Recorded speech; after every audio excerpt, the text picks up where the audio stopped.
Bonjour, ou bonsoir, ou bonne nuit, suivant l'heure à laquelle vous écoutez cet audio. Je suis Claire-Lise et je viens vous faire l'audio sur la dynamique du féminin et du masculin en lien avec la lune de Mars. Cet audio fait suite au conte que nous a lu Julie sur ce podcast, le conte de Celle qui pèse la vérité, que vous retrouverez dans les vidéos dans ce podcast si vous ne l'avez pas encore écouté.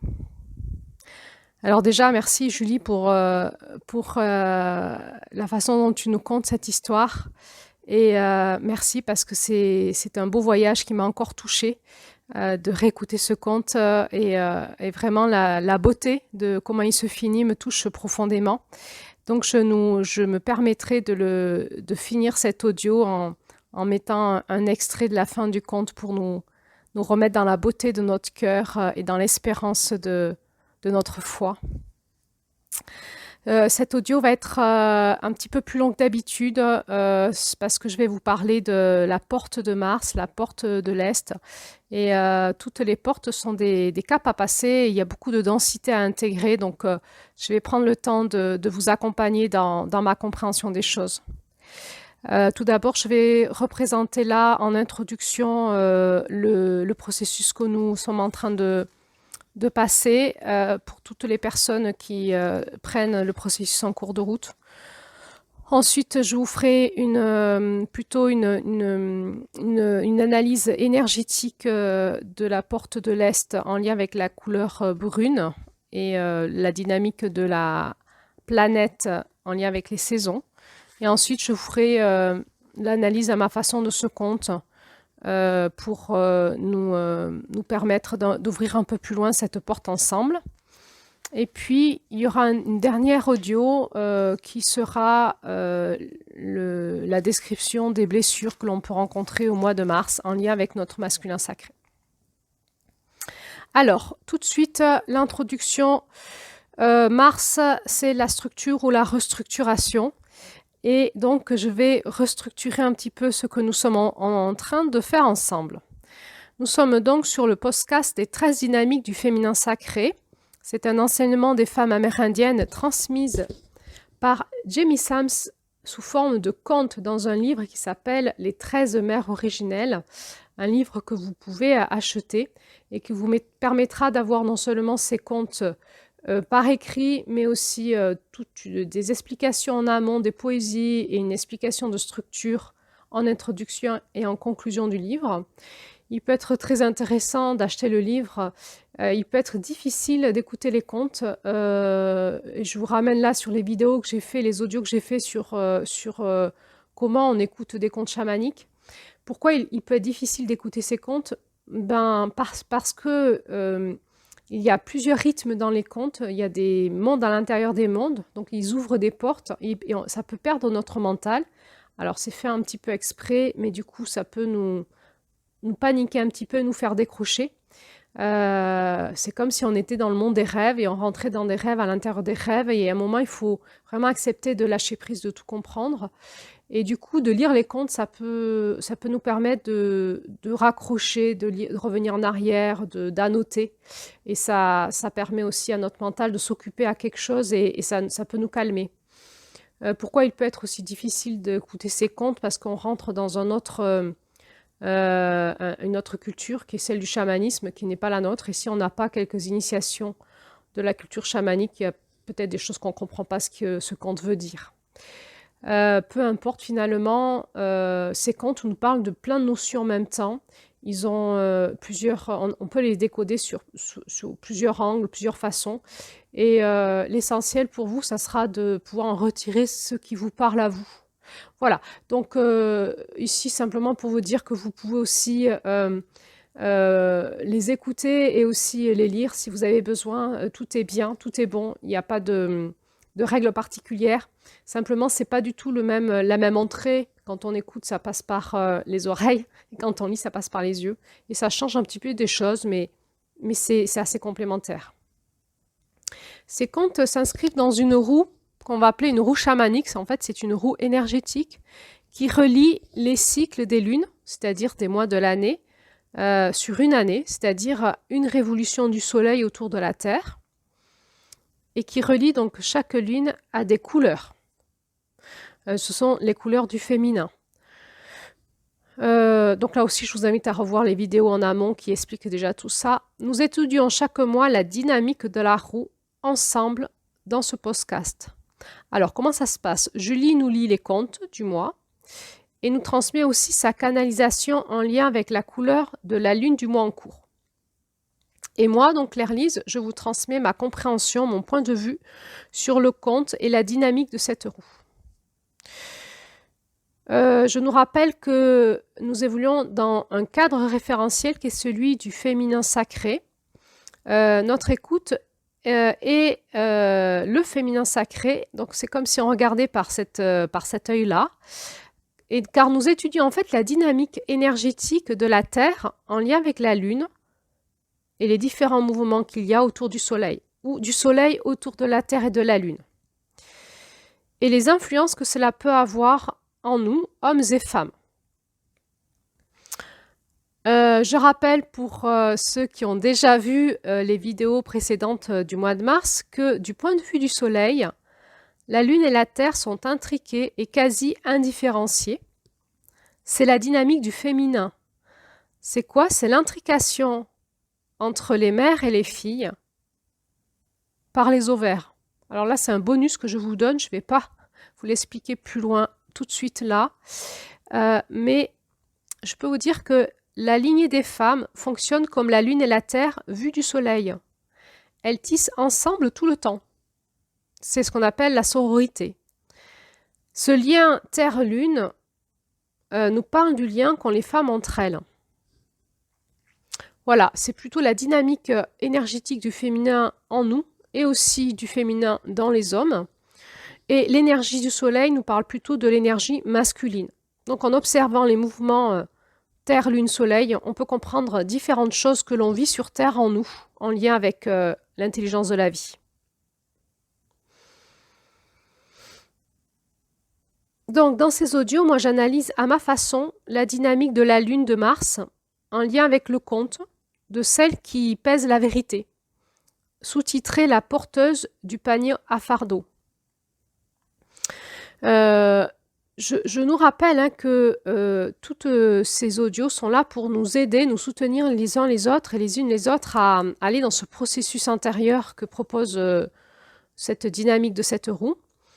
Il y a plusieurs rythmes, plusieurs mouvements.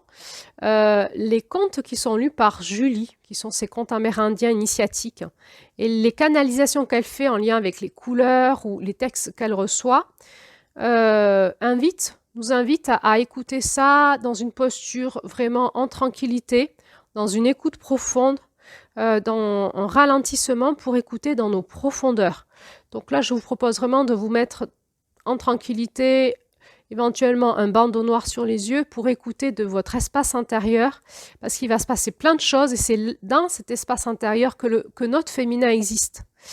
Donc ça peut être intéressant de fermer les yeux et d'aller vraiment d'écouter dans notre noir profond comment ce conte va résonner à l'intérieur de nous et les canalisations aussi de Julie. Et puis ensuite, il y a toutes ces vidéos ou ces audios que je vous fais qui sont assez inspirés. En fait, je ne sais pas à l'avance ce que je vais faire, je me laisse guider. Mais le rythme, le mouvement de ces audios est plus fait pour que vous puissiez les écouter tout en étant en activité dans votre journée. Vous pouvez les écouter dans votre voiture, dans le métro, vous pouvez les écouter en faisant la vaisselle, en faisant le repassage, sous votre douche, en étant aux toilettes. Vous pouvez les écouter en pliant votre linge, enfin bref. Les audios que moi je vous fais sont vraiment des espaces finalement où je parle à votre espace éveillé, réveillé de conscience et vous n'avez pas besoin vraiment de vous mettre en tranquillité pour les écouter, sauf si vous voulez bien sûr. Ce qui vous permet finalement de pouvoir suivre la dynamique qu'on propose dans ce podcast de manière assez régulière sans vous laisser déborder, parce que vraiment en prenant votre douche ou en faisant la vaisselle, vous pouvez écouter les podcasts que moi je fais. Il n'y a pas de souci. Alors, maintenant, on va revenir à celui-là de cet audio-là. Cet audio que je fais aujourd'hui est le cinquième audio depuis les audios sur le compte de mars et la couleur du mois de mars. Les 4 autres audios avant celui-là que j'ai fait ont pour fonction de nous aider à mieux comprendre ce dont je vais vous parler ici.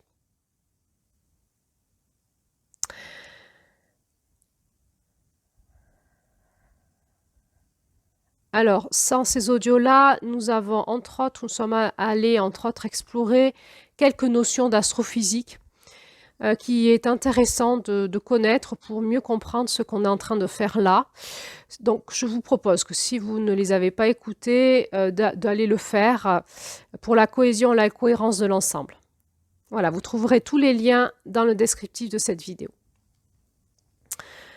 Si vous êtes intéressé à suivre nos audios, abonnez-vous à cette chaîne. Vous recevrez dans votre journal de YouTube les nouvelles audios que je propose. Bien sûr, vos commentaires sont les bienvenus pour interagir avec nous et nous encourager par votre présence.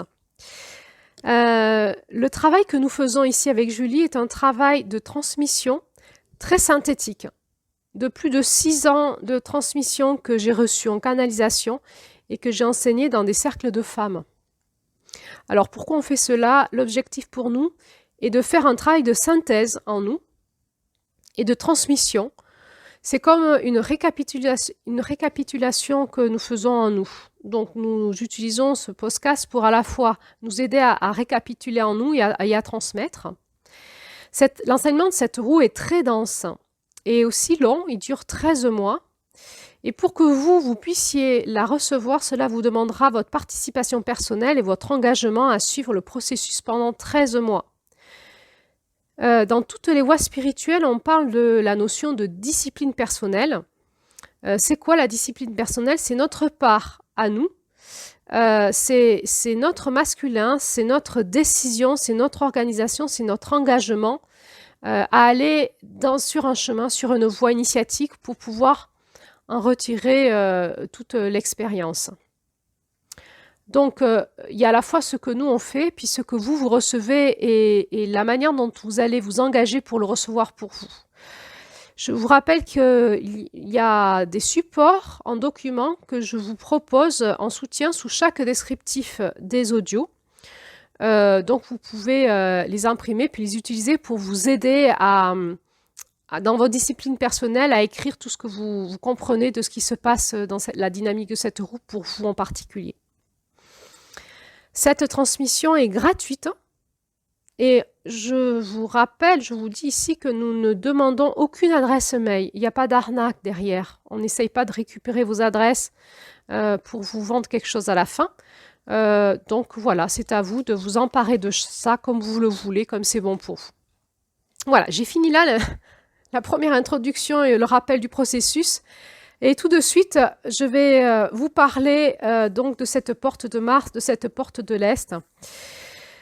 Et dans un premier temps, de l'analyse qu'on peut en faire en lien avec le mouvement de la Terre et de la Lune et du Soleil dans le cosmos, des saisons et de la couleur brune. Pourquoi on parle d'une porte? Parce qu'il y a un cap à passer intérieur à nous. Quelque chose quand même d'assez dense à comprendre.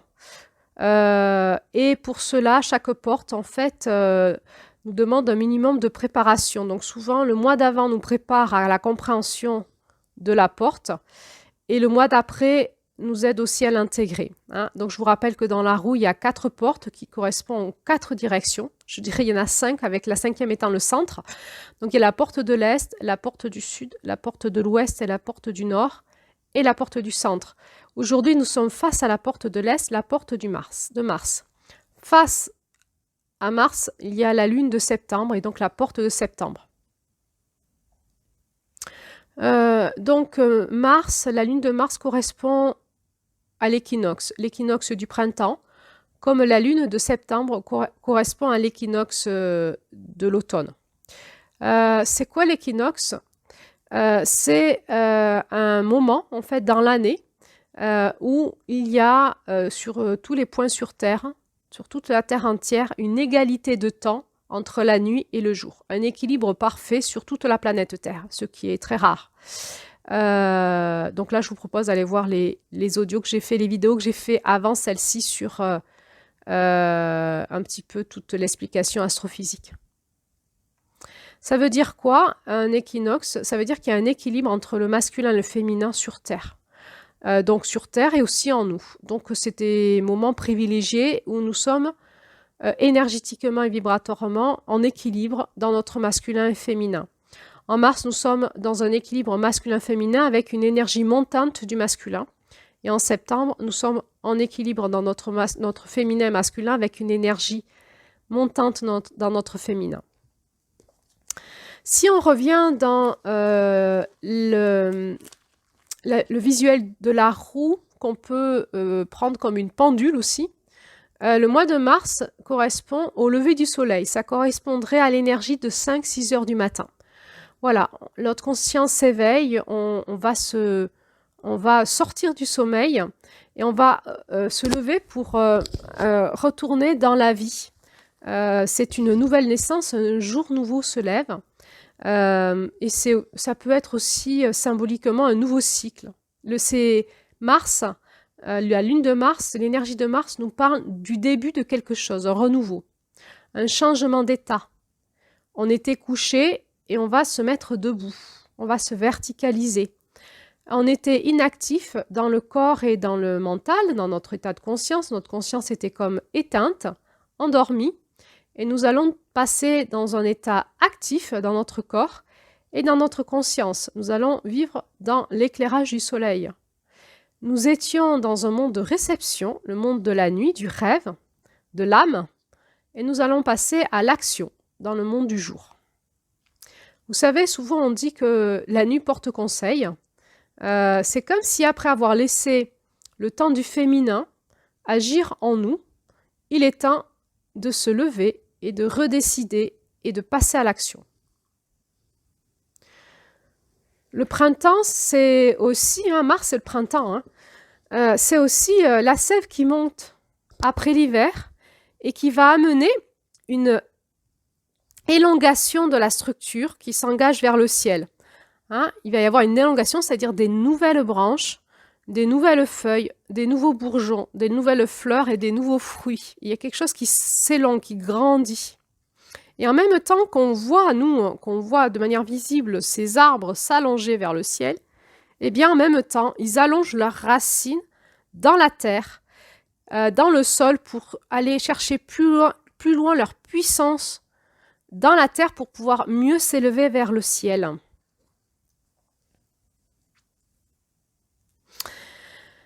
Alors, on va rentrer un peu plus là-dedans, dans cette écoute de cette image, avec la couleur brune. Alors, la couleur brune, c'est celle de l'élément terre. Après avoir, en février, vu l'élément neige, qui en fait est un élément qui vient de l'éther et qui par l'air et l'eau cristallisée descend du ciel sur la Terre, dans une onde de forme très particulière. En mars, le Soleil va faire fondre cette eau cristallisée, amenée par l'air, pour amener cette eau à la Terre, dans l'élément Terre. Donc là, on entend la dynamique de l'incarnation et de passer dans la matière avec les 5 éléments.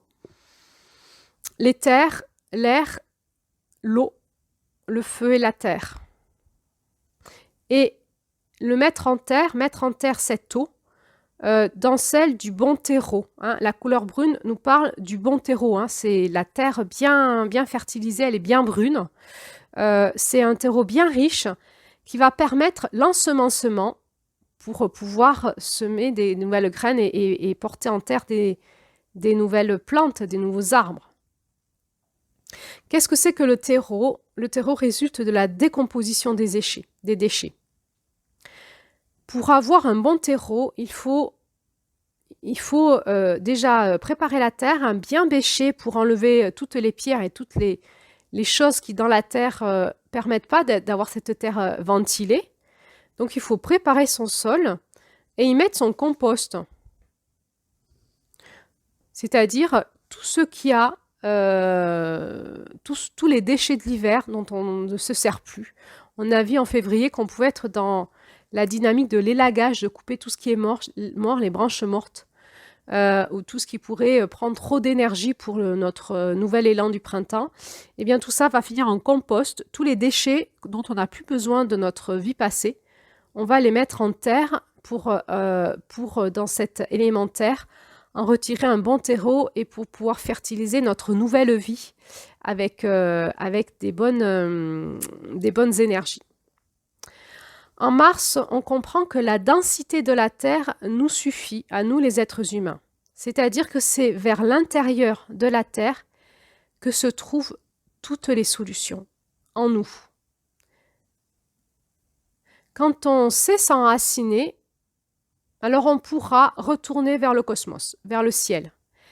Mais là, en Mars, il est temps de nous enraciner, d'apprendre à nous enraciner, à nous mettre en terre, d'aller cultiver notre bon terreau intérieur et d'aller nous mettre en terre, nous enraciner pour pouvoir nous élever vers le ciel. C'est vraiment le mois du retour à la terre, à nos racines personnelles. Finalement, ce masculin sacré, on peut déjà le voir comme ça. C'est notre capacité à faire passer, à faire pousser nos racines personnelles dans la terre, dans notre terre intérieure. Rétablir la justice divine, ce conte va nous parler de la justice divine, on va le voir dans un moment, mais rétablir la justice divine, c'est quelque part comprendre qu'est-ce qui est bon pour les racines de chacun, et donc pour les miennes. Donc, je vais faire pousser mes racines en terre et je vais aller rechercher la montée de la sève. Hein, c'est la terre qui alimente mes racines. Et certainement pas mon mental. Hein.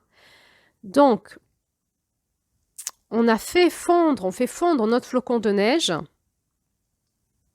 C'est-à-dire qu'on accepte que le soleil, la lumière du soleil vient faire fondre notre cristallisation, notre onde de forme, et qu'on va accepter de passer dans la matière pour devenir ce que nous sommes, notre identité profonde. C'est comme si le soleil pouvait nous traverser et aller jusque dans nos racines. C'est comme si on pouvait faire descendre le soleil à travers nous, dans l'intraterre, voire même jusqu'au centre de la Terre. Pour les femmes, c'est comme si on pouvait mettre le soleil jusque dans notre vagin et de cet espace-là transmettre cette dynamique du soleil à la Terre. Comment on fait ça? On écoute nos profondeurs. On va mettre de la lumière dans nos profondeurs. On va faire descendre le soleil dans nos profondeurs. Alors là, on peut voir qu'il existe deux mouvements. Il existe le mouvement de la sève qui remonte dans les arbres par les racines pour amener de la puissance vers le ciel, de la puissance de la terre qui se dresse et qui amène la puissance pour faire pousser vers le ciel, pour que l'arbre se déploie sa puissance de la terre vers le ciel, avec le soleil. Et en même temps, il y a un deuxième mouvement, qui est le soleil qui pénètre l'arbre et qui va descendre à travers l'arbre dans ses racines et qui va nourrir la terre.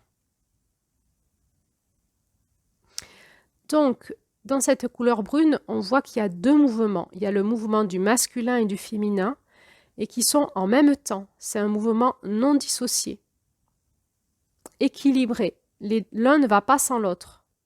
Il y a ce masculin qui pénètre et le féminin en même temps qui fait descendre dans l'intériorité, dans le noir, dans le centre de la terre, la puissance de ce masculin qui descend, qui pénètre et qui descend. C'est comme si la terre pouvait aspirer en elle cette lumière. Et puis, il y a aussi la sève qui remonte de la terre vers le ciel. C'est comme une puissance d'éjaculation. Et en même temps, c'est toute la médecine du centre de la terre qui remonte et qui se donne vers le ciel.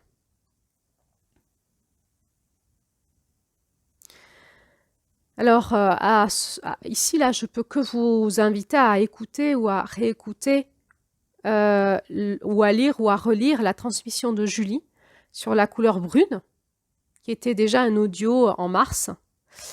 Et on sent hein, que dans cette dynamique du brun, il y a beaucoup de doubles mouvements qui sont associés, qui sont des opposés complémentaires et qui sont indissociables. Entre autres, il y a ce mouvement accélération et ralentissement qu'on va de nouveau explorer là tout de suite dans la suite de l'analyse. Mais il y a quelque chose qui demande à être efficace dans l'action, dans une accélération. Mais pour être efficace dans l'action, il faut ralentir, il faut prendre le temps de bien écouter au fond de nous, de bien féconder notre terre, de bien faire pousser nos racines vers le bas pour pouvoir retirer cette puissance du sol et le ramener vers le ciel dans une action juste et puissante. C'est la maîtrise parfaite d'un équilibre entre le masculin et le féminin. À ce propos, je vous invite de réécouter, si vous réécoutez La lumière brune que Julie nous a transmis en audio. Vous pouvez aussi la lire, hein, on vous a mis dessous le texte, vous pouvez le lire. Mais si vous avez envie d'écouter l'audio de Julie, moi je me suis amusée à le mettre en vitesse réduite, à 0,5. Vous savez, dans les paramètres de l'audio, vous pouvez choisir la vitesse d'écoute. Et moi je l'ai mis à la vitesse 0,5 et je l'ai réécouté plusieurs fois avant de m'endormir pour bien intégrer par ses mots et ses paroles quelque chose qui avait besoin d'être compris au fond de moi, dans un ralentissement de la pensée pour bien l'entendre dans mes profondeurs. Voilà, ça c'était le premier mouvement en lien avec le mouvement du printemps et de la couleur brune. Maintenant, on va rentrer un peu plus dans l'enseignement en lien avec l'enseignement amérindien, hein, l'enseignement chamanique et l'enseignement de ce conte. Dans l'enseignement amérindien de cette roue, il nous est dit qu'à l'Est, c'est la notion de la vie. C'est la vie à l'Est, et la vie est à l'Est, là où est né le jour. Tout nouveau soleil annonce un nouveau commencement, où l'abondance de vie est disponible, et nous demande d'y participer par l'utilisation de nos talents. C'est ça l'Est. La vie est à l'Est, là où est né le jour. Tout nouveau soleil annonce un nouveau commencement, où l'abondance de vie est disponible et nous demande d'y participer par l'utilisation de nos talents. Quand on entend ça, on comprend que dans ce recommencement, tout est possible. L'abondance de vie est disponible. On a fait le compost de l'hiver. Tout ce dont nous n'avions plus besoin, est mort en fait, et nous l'avons composté en nous. Et maintenant, le bon terreau est là. Maintenant, nous allons pouvoir avoir accès à ce renouveau et passer à l'action dans une nouvelle dynamique. Nous avons appris de nos erreurs passées et nous allons apprendre à les réparer pour pouvoir réensemencer le monde d'une nouvelle dynamique dans notre masculin. C'est le moment où notre flocon de neige est en train de fondre. Nous allons pouvoir réensemencer le monde de nos potentiels, de nos désirs, de nos rêves et de nos talents. Mais avec une attitude un peu plus juste que l'année dernière, parce qu'on aura appris qu'on va se repositionner et qu'on va réparer et repasser à l'action dans un nouveau commencement. Le masculin sacré, il se met en place en nous. Si nous le désirons, cela démarre d'une décision intérieure, une posture, une discipline. On se redresse, on comprend et on décide de changer de façon de passer à l'action. Parce que nous avons appris de nos erreurs passées par l'expérience. Donc, nous allons utiliser ce masculin sacré en nous, si nous le désirons, pour nous aider à voir la clairvoyance en nous, de qui nous sommes, de comment prendre notre place sur Terre, j'avais presque envie de dire en Terre, nous enraciner pour pouvoir porter nos fruits sur terre et participer à l'abondance de la vie. Là, en fait, il y a des mots-clés qui nous parlent du masculin sacré en chacun de nous. La responsabilité. Nous sommes responsables de ce que nous allons faire et des décisions que nous allons prendre et de la posture que nous allons utiliser à partir de maintenant dans ce que nous allons jouer dans le monde. La notion de responsabilité, la notion de détermination. Je suis déterminée à me redresser, à m'enraciner et à exprimer mon potentiel. Le masculin se redresse et va illuminer le monde de sa puissance, va donner ses fruits de son arbre de vie, ses fruits au monde. Je suis responsable, je suis déterminée et je vais rechercher l'équilibre en moi entre mon masculin et mon féminin dans un monde de dualité. Je vais être bousculée sur Terre par la dualité et je vais rechercher l'équilibre en moi.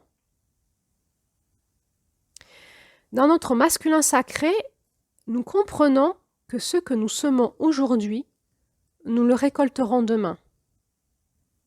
Nous sommes aujourd'hui le fruit de nos décisions d'hier. Et donc, en regardant ce que nous sommes devenus aujourd'hui, nous pouvons faire un bilan, mais ça, nous l'avons fait dans les mois d'avant. Nous avons fait un bilan de ce qui allait bien, de ce qui n'allait pas, de ce que nous ne voulons plus dans notre vie et de ce que nous allons nourrir aujourd'hui pour être un peu plus nous-mêmes dans nos potentiels, nos dons et nos compétences. Et donc, en mars, nous pouvons tout redécider aujourd'hui et redevenir responsables de notre lendemain, de ce qui prend racine aujourd'hui et des fruits que nous allons porter et donner au monde demain.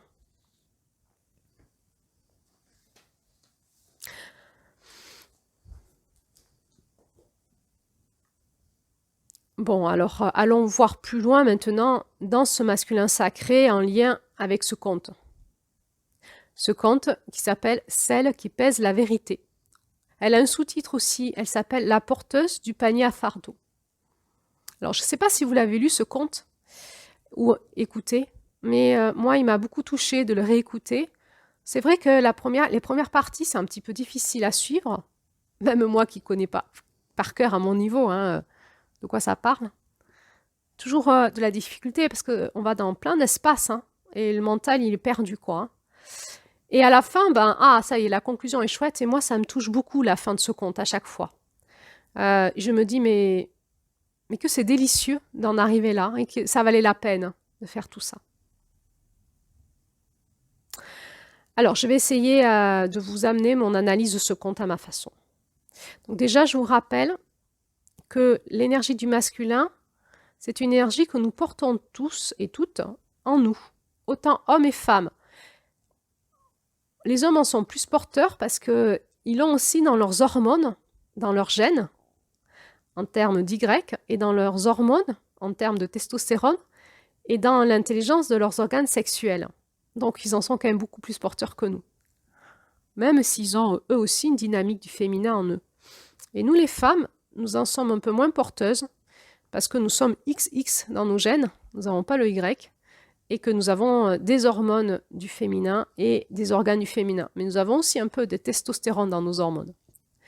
Mais nous sommes porteuses quand même de l'énergie du masculin en nous, et c'est dans l'équilibre de notre masculin, notre féminin, que nous allons pouvoir porter au monde la vie.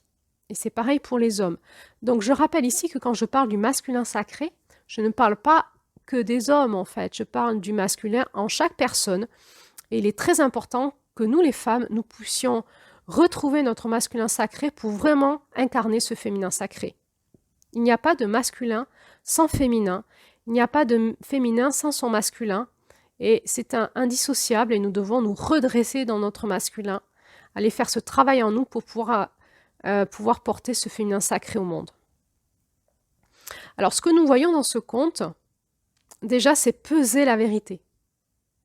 Question de peser, question de vérité et question de justice divine. Si vous avez écouté, vu les vidéos que j'ai faites avant celle-ci, peut-être que la notion de justice divine vous parlera un petit peu plus. Parce que quand on regarde un petit peu comment ça se passe au niveau astrophysique, on comprend qu'on est dans un monde excessivement complexe, magnifique, incroyable, vaste, et que finalement, il y a une énergie qui gère l'ensemble dans un équilibre incroyable qu'on peut appeler à ce niveau-là la justice divine. Hein, c'est l'horloger qui fait que, comme tout est pesé, c'est comme si tout est pesé, tout est gardé en équilibre dans notre univers pour que ça puisse rouler, quoi. Donc, il va falloir, dans notre masculin, qu'on retrouve cet équilibre en nous pour que ça roule, en fait, en nous, et puis avec les autres, et puis dans ce qu'on va faire, en fait, en lien avec notre écosystème.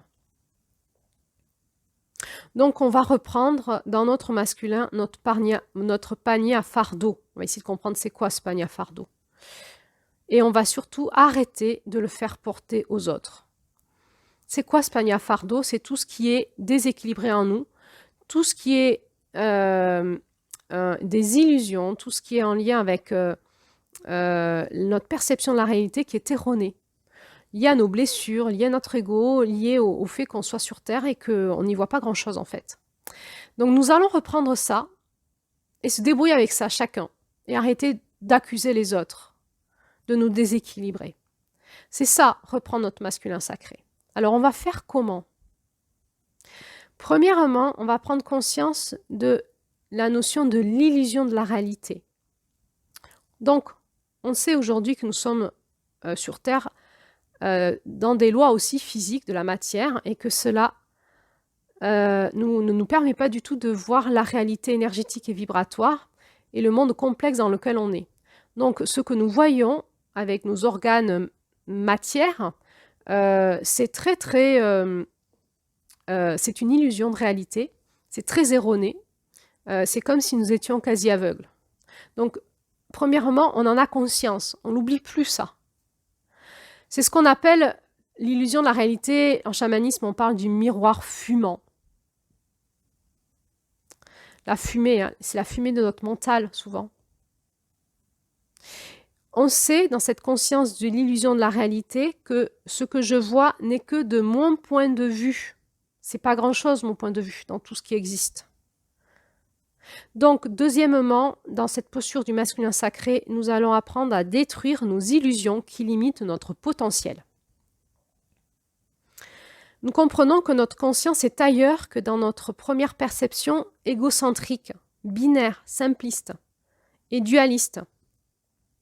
Notre perception du noir ou blanc, du toi et moi, du bien, mal, du j'ai raison, tu as tort, et tout ce que l'on peut opposer en permanence dans notre être bien pensant. Il faut faire bouger notre point de vue tout le temps. Changer de référentiel. Nous savons qu'ils sont pluriels. Nous sommes dans un monde complexe et élargir notre conscience va nous demander de monter en potentiel dans notre masculin. C'est grandir à la capacité de rentrer dans le monde complexe, de l'appréhender pour mieux le comprendre et pour mieux appréhender une forme de réalité divine. Alors, le masculin en nous va nous faire développer ces techniques qui lui sont propres pour changer de référentiel. Si vous avez déjà fait un travail sur vous, vous savez que vous avez vous-même vos propres outils, vos propres techniques pour essayer d'élargir votre espace de la conscience quand il y a un problème, pour essayer de prendre du recul, pour essayer de comprendre un peu plus loin, d'être un peu plus vaste, un peu plus grand, un peu moins borné. Et si vous n'avez pas ces référentiels-là, grandir dans votre masculin sacré, ça va être aller les chercher, aller les demander, aller les retrouver. Mais il faut le faire, ça ne vient pas à nous comme ça, il faut le faire. Il faut aller chercher, faire pousser de nouvelles antennes en nous.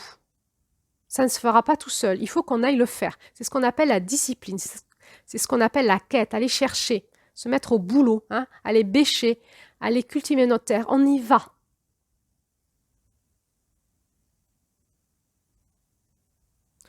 Cela va nous amener à arrêter de nous battre pour défendre notre point de vue. Tout de suite, on peut, comment dire, laisser ça de côté maintenant. On dépense de l'énergie pour rien. Mais on va utiliser cette énergie pour aller chercher, prendre du recul et aller chercher un autre point de vue qui est beaucoup plus pluriel et accepter la vérité comme elle est, dans un espace divin. Et nous avons vu dans ce conte que l'espace divin, c'est l'espace de l'amour. C'est certainement pas l'espace de la dualité et du combat. Et nous avons vu que quand la justice divine parle, c'est impressionnant. Dans le conte, moi, ce qui m'impressionne, c'est de me dire, waouh, ils étaient dans une histoire, mais d'un tel drame, dans une histoire de famine, de mort, tout le monde mourait. Mais s'il vous plaît, un peu de compassion pour l'être humain qui vit ça. Non. Justice divine. Sinon, ça va être encore pire. Sinon, de drame en drame, on va arriver au carnage là. Stop. On reprend une posture de justice divine, on retourne dans l'amour et la compassion va naître de là. D'abord la justice divine, expérimenter, réparer, se taire, écouter, réapprendre, retrouver la compassion et l'amour en nous et la justice dans l'adversité, dans le groupe et l'équilibre ensemble et l'entraide. C'est tellement beau, mais c'est tellement dur à vivre dans sa vie privée, dans sa vie quotidienne. Donc, nous allons apprendre à accepter la vérité qui n'est pas celle de notre ego, de notre mental, de notre petit moi, mais qui est celle d'un espace beaucoup plus grand, beaucoup plus complexe, qu'on va appeler la justice divine. C'est une posture d'humilité. Notre masculin va prendre une posture d'humilité. Je vais renoncer à analyser l'autre. Analyser l'autre, c'est le figer dans un point de vue fixe, dans un monde en perpétuel mouvement. C'est absolument injuste totalement. Le monde est en perpétuel mouvement, l'autre aussi est totalement en mouvement en lui et dans sa vie, moi aussi. Et en permanence, tout est en mouvement. Donc je ne peux pas ni figer moi, ni figer l'autre. Donc dans ce monde en mouvement, comment je fais? Eh bien, je comprends que le seul point stable, c'est nous, ancrés à la Terre, dans ce mouvement pluriel. C'est en m'ancrant à la Terre, à la planète, c'est-à-dire en acceptant de prendre ma place sur Terre et de m'ancrer à ma place, de ne pas prendre la place de l'autre, que de cet espace, je vais pouvoir trouver un point fixe. En fait, nous allons bouger avec la Terre et la planète, mais nous bougerons avec nous-mêmes. Donc, nous aurons une sensation de stabilité, tout en acceptant que tout bouge en même temps et que tout est en perpétuel mouvement et la planète, elle aussi. Donc, nous allons bouger avec la planète, accepter le mouvement en permanence, mais nous allons nous enraciner à notre place.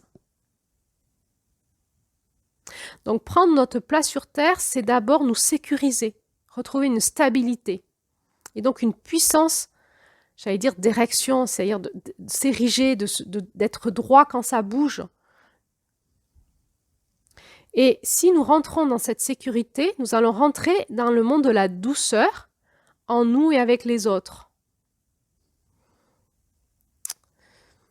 En fait, la Terre, elle amplifie la vibration et l'énergie, c'est-à-dire elle fait passer dans la matière. La planète Terre, l'incarnation. En Mars, on s'incarne. On va faire passer la vibration et l'énergie dans la matière. On va l'accepter, c'est le printemps. En nous enracinant, en prenant corps avec la planète Terre, nous allons amplifier la densité d'amour en nous. Pourquoi? Parce que déjà la planète Terre en est porteuse en son centre. C'est une planète d'amour. Et dès qu'on se reconnecte à la planète Terre et qu'on écoute, comme on l'a appris en janvier, sa voix d'amour, nous retrouvons l'amour de l'écosystème. Et ça, c'est un référentiel incroyable. Donc, nous allons amplifier en nous reconnectant à la Terre, en prenant corps avec la planète Terre, nous allons amplifier la densité d'amour en nous grâce à ce qu'elle nous transmet par l'enracinement, par les racines, et grâce aussi à la connexion de notre cœur. Vous savez, on parle dans ces contes de notre Oranda. L'Oranda, c'est l'éternelle flamme d'amour qui habite au fin fond de notre cœur, au fin fond de notre âme. eh bien ça va prendre de la densité, ça va devenir visible. On va le ressentir en nous. À partir du moment où on s'enracine, on est tout de suite beaucoup plus connecté à l'amour dans l'écosystème et on va être beaucoup plus instantanément, on va ressentir en nous la densité de l'amour en nous. Et à ce moment-là, je me sens dans l'amour. Parce que je suis enracinée, je suis connectée à la terre, je me sens dans l'amour. Je veux pouvoir l'exprimer à travers qui je suis, parce que je suis enracinée. Quand je me sens dans l'amour, je sais, je sens, je comprends que l'amour est pluriel, qu'il est multidimensionnel et que je n'ai plus besoin de me battre. L'enracinement nous parle dans les initiations spirituelles de l'initiation du dragon. C'est la capacité de faire monter en soi la force tellurique de la planète, la force de la Terre, comme le volcan en fait, faire monter la lave en soi, la puissance du masculin de la Terre, la puissance du feu de la Terre. Derrière ça, il y a une forme d'énergie de colère. Quand l'Est, la porte de l'Est, c'est la porte de la naissance. C'est la même chose que quand on a été bébé, quand on est né. On a pris naissance et qu'est-ce qu'on fait le bébé quand il va bien? Dès qu'il naît, la première chose qu'il exprime au monde, c'est sa colère. Il crie. C'est le cri primal, je crois qu'on appelle ça. C'est l'énergie de la colère, mais c'est une colère tellurique, une colère divine. C'est une colère de vie. C'est une énergie dans le masculin. Première chose, quand on se redresse, il y a cette énergie comme dans la colère qui se redresse, qui va chercher la puissance dans la terre pour la montrer au monde, pour se redresser. Et ça va se sentir dans la posture du corps, dans les yeux, dans l'énergie de la personne. Je me redresse, je prends ma place dans mon identité source. Je me positionne parce que l'autre, il essaye de me dire que j'ai un problème, que ce que je dis, c'est faux, que je suis quelqu'un de mal, et ce que je suis, c'est pas bien. Et je me redresse dans mon identité source et je ne lâche rien face à la dualité. Non pas de me battre pour prouver à l'autre que j'ai raison, parce que je sais que j'en sais rien, qu'il a raison aussi, que mon point de vue n'est que mon point de vue, mais que le point de vue est pluriel dans la justice divine. Donc, je n'ai pas raison en soi, mais ce que je suis, je le suis de ma place. Je ne vais pas m'éteindre. Donc, je vais chercher dans mes racines la force de mon redressement et je vais montrer au monde qui je suis. Je vais donner au monde les fruits de mon arbre et je ne lâche rien. Il y a vraiment aussi la notion du bois. Dans le bois, dans le brin de l'os, de la structure. Je me restructure de moelle osseuse. À l'intérieur des os, je sais d'où je viens. Je sais de quoi je suis fait. Quelle est ma structure profonde. Et c'est pas ce que me dit l'autre qui me déstabilise. Je sais qui je suis. Je me tiens tranquillement. Je suis structurée. Je tiens. Pourquoi je tiens? Parce que je sais qui je suis. Pourquoi je sais qui je suis? Parce que je me suis reconnectée à la justice divine en moi et je suis allée chercher mes racines dans la terre et j'ai entendu. J'ai entendu qui je suis dans ce monde complexe. Et je sais être là. Je suis là. Je suis là. Je suis là. Tu peux compter sur moi, je suis là, je tiens. Qu'est-ce que c'est bon d'être avec une personne qui tient et qui est là dans son être profond? Qu'est-ce que c'est bon d'être avec des personnes qui sont dans leur masculin sacré? Ça rassure, ça contient, ça nous oblige à faire pareil. Ça nous fait reculer aussi dans notre ego, mais c'est juste, ça nous fait du bien. Ça nous ramène à notre humilité, c'est un espace dont on a besoin pour vivre. Donc, dans mon masculin sacré, ma posture, c'est de veiller à l'égalité et de protéger la justice. Rétablir la justice divine, c'est comprendre ce qui est bon pour les racines de chacun. C'est ce qu'elle a fait, cette mère, dans ce conte. Elle est allée chercher à comprendre dans ce problème grave, dans ce monde complexe, qu'est-ce qui était bon pour chacune, pour restaurer leur racine de vie. Qu'est-ce qui était bon pour chacune? Dans mon masculin sacré, je ne crois pas le mensonge. Je ne crois pas le mensonge. Je sais qu'il existe. Je sais qu'on est tous dans l'illusion et qu'on se raconte des histoires. Je ne crois pas le mensonge, le mien, celui que je me raconte à moi-même, là, tout de suite. Je ne crois pas le mensonge de moi à l'autre, de ce que je suis en train de lui raconter. Et je ne crois pas au mensonge des autres, de ce qui se raconte à eux-mêmes. Je l'entends d'ailleurs, ce qui se raconte à eux-mêmes comme mensonge. Et je ne crois pas aux mensonges qu'ils me racontent. Alors, il y a des demi-mensonges et des vrais mensonges, mais tout ça, peu importe, je ne le crois pas. Je sais que cela amène à la guerre, à la destruction, à la dualité. Et je ne vais pas l'alimenter. Je vais veiller à protéger la vérité, à nourrir le positif, pour protéger le doux. Le vieillard, le démuni, la femme, l'enfant, le vulnérable. Et pour cela, je vais avoir un recours à mon intégrité personnelle, à mon éthique, à mes valeurs pour trouver des solutions qui guérissent tous. Je vais utiliser ma propre responsabilité et détermination personnelle. Je m'engage. Il y a une notion d'engagement dans ce masculin sacré. Je m'engage à la justice divine pour la guérison de tous. Et ça va être un combat, mais pas un combat contre l'autre, un combat en moi. C'est ce qu'on appelle dans d'autres initiations le guerrier de lumière, le masculin sacré. J'accepte de prendre mon épée de lumière, ma conscience pour aller combattre mes démons intérieurs et retrouver la justice divine en moi pour pouvoir la rayonner dans mon écosystème. Et je vais le travailler dans le temps. C'est une posture qui tient dans le temps car elle est enracinée. Et elle va tenir à la tempête.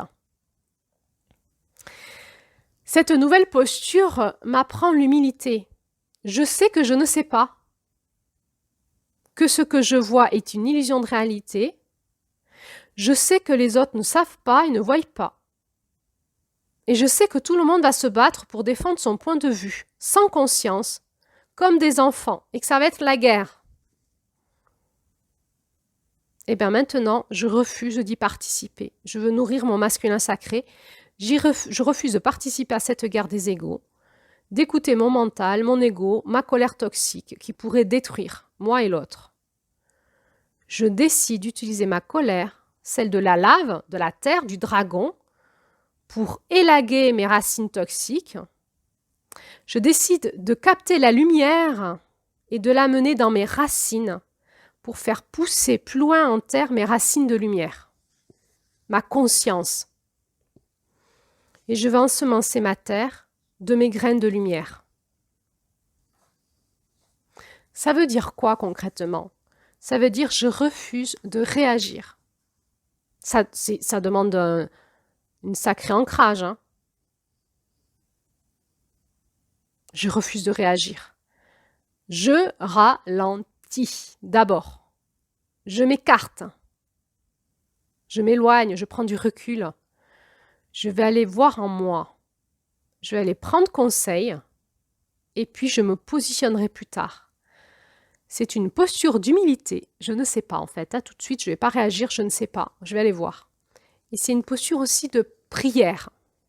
Le masculin sacré, c'est une posture de prière. Et là, je viens de dire un gros mot. La prière. Mais Claire-Lise, qu'est-ce que tu nous racontes? La prière, le masculin sacré? Mais oui, c'est communiquer avec les espaces qui ont des visions bien plus larges que mon mental. Dans d'autres initiations, on parle de l'Esprit Saint. Retourner à l'Esprit Saint. C'est février. Hein. C'est comprendre conseil avec des GPS qui voient des points de vue très différents des miens et très éloignés des miens. Hein, la prière, c'est communiquer avec plus grand que mon mental dans mon cœur. Prendre le temps, me mettre en tranquillité, m'isoler. On voit que dans le conte, elle prend 4 jours et 4 nuits. Elle prend autant de temps de la journée que la nuit. Je vais prendre du temps pour m'isoler et je vais aller prendre conseil dans mon cœur de guerrier de lumière prendre conseil à mes guidances, poser mon problème à mes guidances, les invoquer, les convoquer et écouter les différents points de vue que mes guidances vont me donner. Et puis, je vais sentir dans mon centre la posture divine en moi. La prière va m'amener à faire comme un effet entonnoir. Premièrement, je vais me connecter avec l'espace de mon esprit. Je vais aller capter, me connecter, me reconnecter, faire pousser mes connexions, me brancher à des espaces de haute fréquence qui peuvent être aussi bien dans le ciel que dans la terre. Hein. Et je vais aller demander conseil et écouter les réponses. Et ça, il faut le faire. Il faut prendre le temps, y aller et le faire, se reconnecter. Si on ne fait pas pousser nos connexions de l'esprit, ben, notre masculin sacré, il ne s'érige pas, quoi. Il ne se redresse pas. On reste comme des enfants sans capacité à élargir notre conscience. Nous devons apprendre à nous reconnecter. Ensuite, de l'esprit, nous allons passer dans l'âme, hein, dans l'espace énergétique. Je vais sentir ce qui se passe en moi, dans mon intelligence propre. Une fois que j'ai capté, que j'ai eu conseil de tous les espaces vibratoires de haute fréquence qui m'entourent, auxquels je vais me relier, je vais faire descendre ça dans mon âme et comprendre, ressentir en moi, dans mon intelligence propre, qu'est-ce qui se passe. Digérer. Prendre le temps de digérer. Et ensuite, je vais faire descendre mon âme dans mon corps. Et je vais l'incarner. À un moment, je vais me lever et agir. Je vais me positionner. Je vais réparer, rectifier en moi et avec les autres.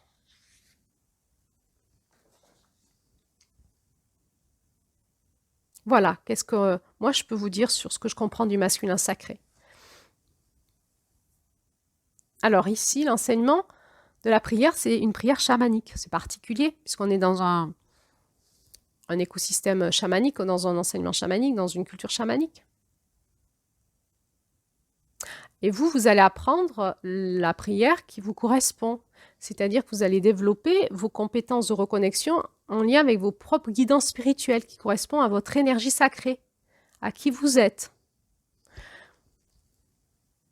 C'est ça, rentrer en connexion avec votre masculin sacré, c'est d'abord rentrer en connexion avec votre énergie de février, avec votre flocon de neige. Quelle est mon identité? D'où je viens? Qui suis-je? Hein? Quelle est mon identité spirituelle? Et puis, en mars, on se reconnecte à notre famille d'âme, j'ai envie de dire, à notre famille, à notre peuple premier vibratoire, hein, nos guidances spirituelles, et on va aller prendre conseil auprès d'eux pour pouvoir agir sur Terre. Alors, si vous êtes intéressé, maintenant, je vais vous parler un petit peu de cette prière chamanique dans ce conte pour que vous ayez un décodage du conte un peu plus approfondi, que vous puissiez mieux comprendre ce conte.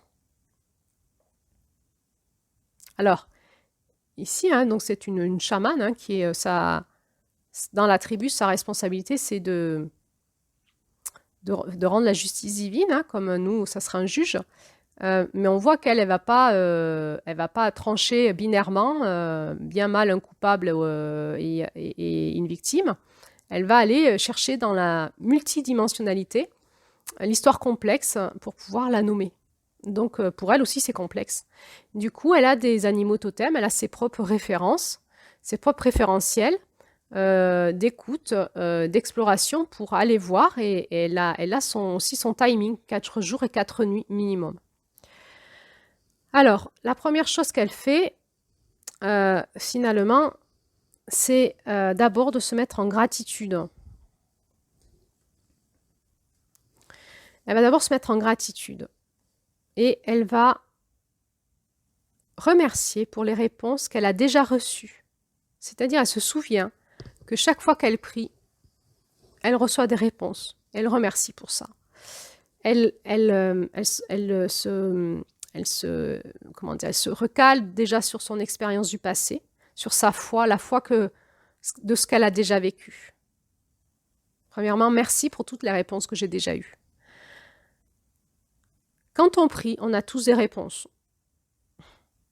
Et les personnes qui me disent je prie, ça répond pas, c'est juste. qu'elles sont en train d'apprendre à prier, qu'elles ne savent pas prier encore. C'est-à-dire se reconnecter dans leur espace profond, dans leur cœur profond, pour aller communiquer avec leur propre guidance. Que la communication passe mal encore. Donc il y a déjà ce premier travail peut-être à faire, apprendre à prier. Et ensuite, je vous garantis que toutes les personnes qui prient, ça fonctionne. Mais il faut apprendre à prier, à se reconnecter. Deuxièmement, merci pour la sagesse qui va venir. C'est la foi. Elle sait qu'elle va prier et qu'elle va recevoir des réponses et qu'elle va comprendre. Merci pour la sagesse qui va venir. Je remercie pour le futur qui est déjà là. Je remercie pour le passé. Je remercie pour le futur. Merci aussi, troisièmement, pour les leçons que je vais apprendre. Elle se met en posture d'humilité. Merci pour les leçons que je vais apprendre. J'ai des leçons à apprendre là. Tu vas m'aider, vous allez m'aider, et merci pour ça. Quatrièmement, elle remercie pour l'occasion stimulante offerte par cette situation à développer sa propre capacité à accepter la vérité en elle-même et chez les autres. C'est une posture du masculin. Merci parce que je vais pousser, je vais grandir, je vais m'étendre, je vais gagner en potentiel grâce à cette occasion stimulante de combat. Là, je vais pouvoir grandir.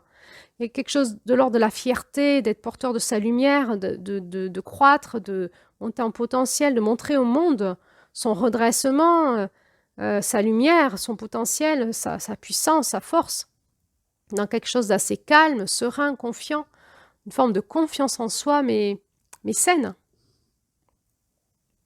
Et ensuite, elle va interroger tous les plans de conscience qui sont les siens pour aller explorer cette justice divine.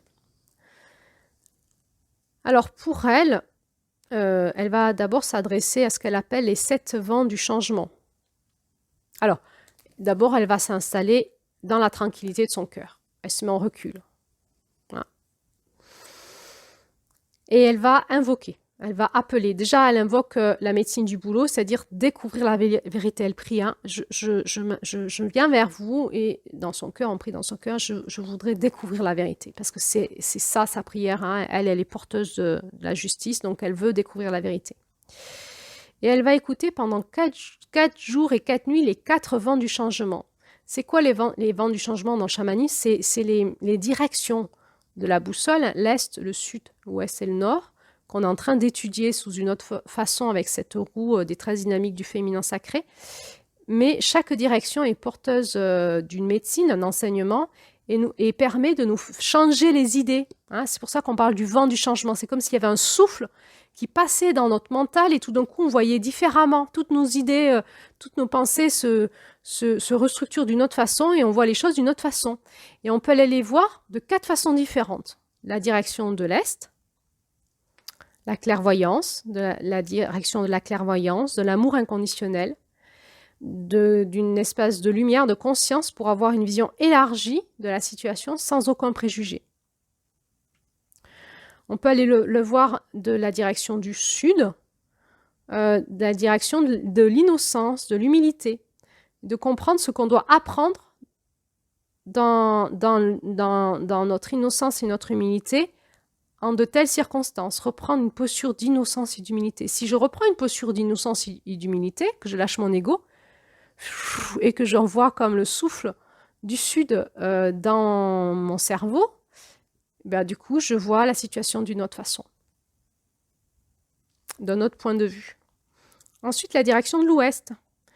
Dans l'Ouest, je sais que ma décision va affecter le futur des personnes concernées, de leur entourage et des générations à venir. Et je vais regarder sous cet angle de vue-là. Je vais faire souffler le vent de l'Ouest dans mes pensées, dans ma vision des choses, pour avoir un nouveau point de vue. Et puis le Nord. Le Nord, c'est la position de la guérison pour tous. Si je regarde du point de vue de la guérison pour tous, si je regarde du point de vue de la bonté de la loi divine, que je demande à ce qu'elle enrichisse la vie de tous, et que je demande de l'aide pour me permettre d'accepter la vérité en elle-même et chez les autres, et que je laisse souffler le vent du Nord dans ma tête, quel va être mon point de vue? Qu'est-ce que je vais voir? Hein, donc dans les prières chamaniques, on va aller voir les 4 directions sacrées et on va aller se mettre en connexion et on va aller se laisser repolariser dans nos pensées avec ce souffle-là pour essayer d'avoir un autre point de vue en nous. Et puis ensuite, elle va invoquer les directions du haut et du bas, du ciel et de la terre, et ensuite du centre. Alors, pour ça, elle utilise des animaux totems. Dans le chamanisme, on peut utiliser des animaux totems qui sont des énergies qu'on a en nous et qui nous aident par la visualisation de l'image, de la convocation de l'image, de l'énergie de l'animal, de nous aider à polariser en nous des énergies un peu complexes. Donc, on va utiliser des animaux parce que c'est trop complexe pour qu'on puisse utiliser autre chose. Et donc, elle utilise pour la direction du ciel la chouette, hein. L'animal la chouette. Et puis, pour la direction de la terre, la belette. La chouette, hein, c'est vraiment où, qui, quand, comment, pourquoi et quoi. C'est vraiment la direction du ciel, c'est acquérir le point de vue de la sagesse, du discernement et de la destruction de l'illusion trompeuse. On va invoquer la chouette en chamanisme pour nous aider à avoir ce point de vue-là du ciel. Et puis quand on va avoir le point de vue de la Terre, de la planète Terre, on va invoquer la belette. Hein. C'est dénicher la vérité, l'astuce, la ruse, l'ingéniosité. Observer l'évidence pour mettre en lumière la vérité dans l'écosystème en termes de point de vue de la planète Terre. Et puis ensuite, une fois qu'on a vu ces 6 directions, est, sud, ouest, nord, le ciel, la terre, on va aller dans notre cœur, dans notre centre, et pour ça, on va invoquer la médecine du corbeau. Le corbeau nous fait rentrer dans notre cœur, dans le noir profond de notre cœur, dans les lois divines, dans ce qui est juste, honnête, équilibre dans la vie de tous et l'harmonie de l'écosystème. Mais c'est pas fini. Une fois qu'elle a fait ça, elle va digérer. Elle va laisser décomposer tout ça dans son âme, on va dire. Elle va digérer pour assimiler la vérité. Et elle va se brancher à la terre hein, le temps d'une nuit, de dormir une nuit pour vraiment bien assimiler tout ça. Et c'est pas fini. Elle va encore aller travailler son point de vue avec le zèbre. Parce qu'une fois qu'elle a compris quelque chose dans son cœur, dans son centre, elle va se rappeler que rien n'est figé. Que même ça peut bouger à tout moment. Et puis elle va aussi écouter le ragondin, c'est-à-dire le point de vue de l'opprimé, du faible, du fragile, du vieillard. Une fois que j'ai eu la réponse en moi, je vais digérer en moi, je vais laisser décanter ça dans ma médecine personnelle, en lien avec ma place sur Terre. Et puis, je vais me rappeler que rien n'est figé, que même dans ce que j'ai compris, ça bouge à tout moment avec la médecine du zèbre. Et puis, je vais me rappeler qu'il n'y a pas que moi, qu'il y a aussi le vulnérable, le faible, l'opprimé, le vieillard, et que je vais aussi écouter ce point de vue-là. Et puis, c'est pas fini. Elle va aller méditer avec le ciel étoilé de la nuit. Elle va se reconnecter au cosmos, aux étoiles, à toute cette énergie multidimensionnelle du cosmos. Elle va aller consulter les ancêtres, ceux qui ont la médecine de la sagesse, du vécu et qui ont d'autres points de vue. Elle va aller consulter les 4 chefs de clan, l'air, la terre, l'eau et le feu. Ça, c'est très initiatique, très spirituel. On le voit dans toutes les spiritualités. Nous sommes constitués de 5 éléments qui constituent la vie de toute chose, l'éther, l'air, la terre, l'eau, le feu. L'éther, c'est ce on va appeler le grand mystère. Donc, elle va d'abord aller consulter l'air, la terre, l'eau, le feu pour comprendre l'équilibre dans l'incarnation du problème et comment elle va pouvoir réinfuser dans la matière quelque chose de différent puisque les 4 éléments sont responsables de l'incarnation dans la matière, de la vibration et de l'énergie. Et elle va aller consulter le grand mystère, qu'on peut appeler Dieu, l'Esprit Saint, l'éther, ce que vous voulez. Mais le grand mystère, le Créateur. Et elle va encore aller se laisser nourrir tout cela par la terre-mère. Et quand ça sera le moment, elle va prononcer ces paroles de justice.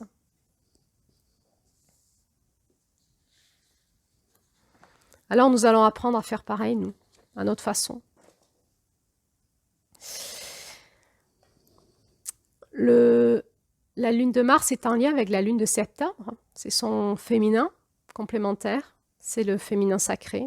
En septembre, en fait, on sait, hein, pour les personnes qui ont déjà fait des tours de roue, on sait que c'est la protection du féminin, des femmes porteuses de la vie dans leur utérus, qui vont engendrer la vie sur Terre à travers leur utérus et créer des vrais enfants.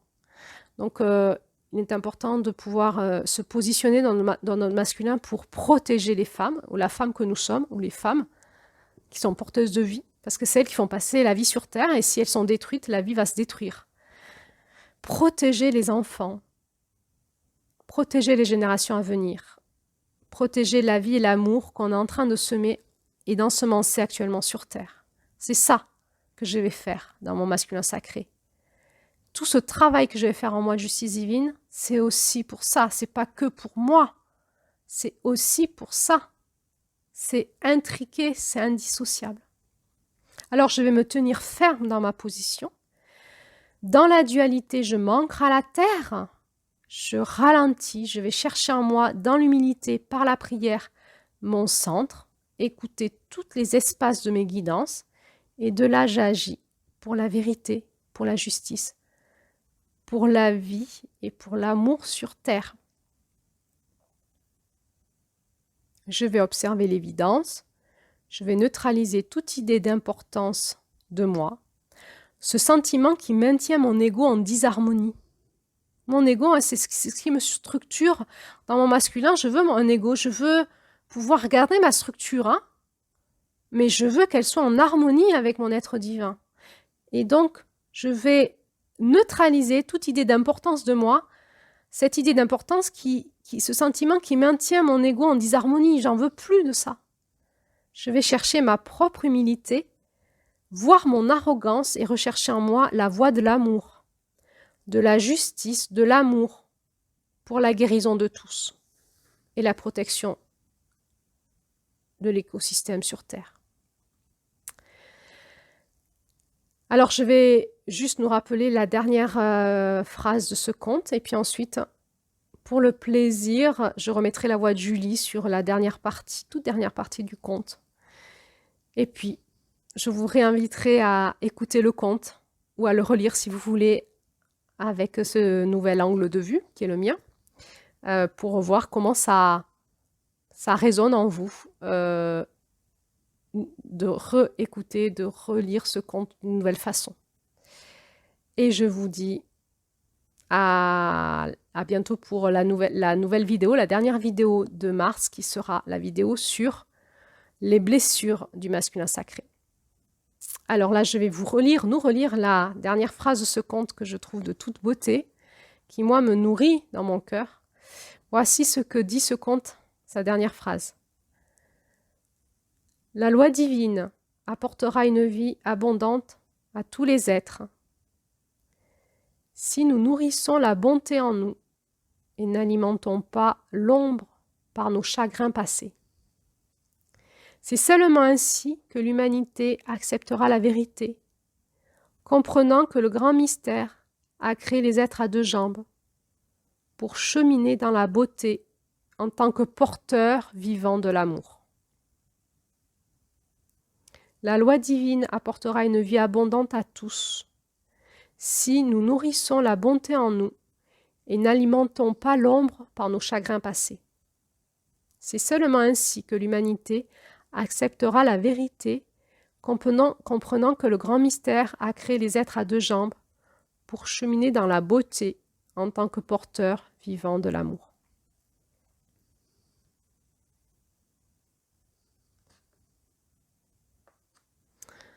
Allez, je vais nous remettre le plaisir de réécouter la voix de Julie pour conclure cet audio, et je vous dis à bientôt pour la prochaine vidéo audio. J'ai appris à dépasser le ressentiment que j'éprouvais à cause du jugement que tu as prononcé il y a 13 lunes. J'ai été privilégiée de pouvoir être associée à l'art de soigner de la femme médecine et de bénéficier de ta bienveillance, de ton bon sens, de ta capacité à donner des conseils et de ta sagesse compassionnée. Pour tous ces dons et pour la guérison de mon cœur, je suis profondément reconnaissante.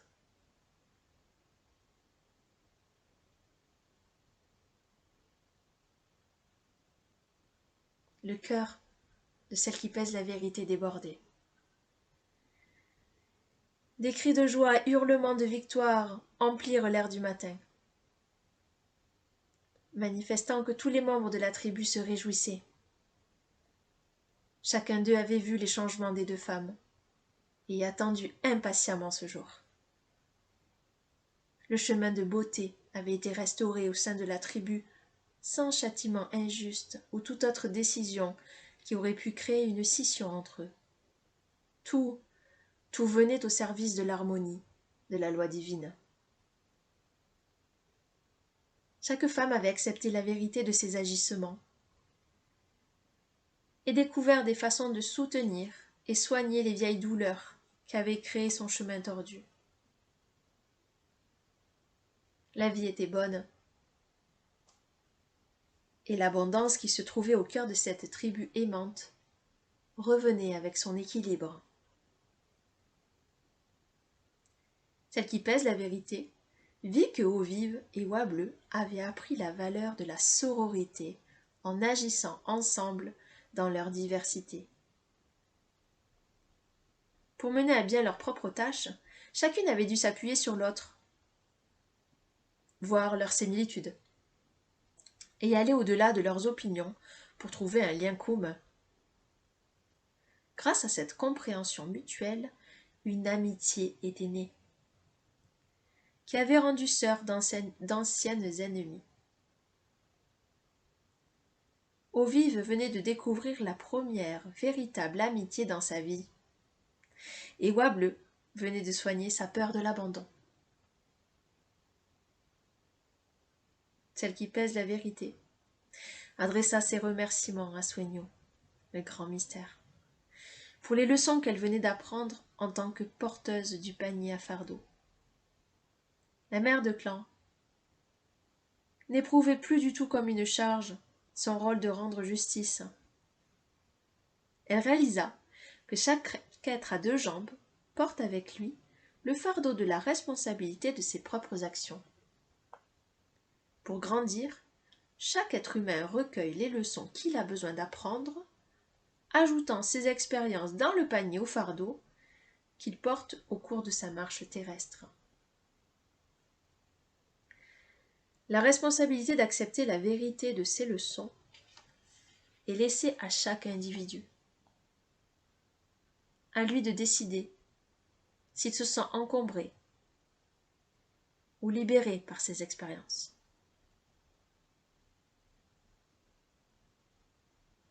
À partir de ce jour, celle qui pèse la vérité allait se souvenir pour toujours qu'au corbeau appartient le coassement qui chevauche les vents en direction de toutes les nations. La loi divine apportera une vie abondante à tous les êtres si nous nourrissons la bonté en nous et n'alimentons pas l'ombre par nos chagrins passés. C'est seulement ainsi que l'humanité acceptera la vérité, comprenant que le grand mystère a créé les êtres à deux jambes pour cheminer dans la beauté en tant que porteurs vivants de l'amour.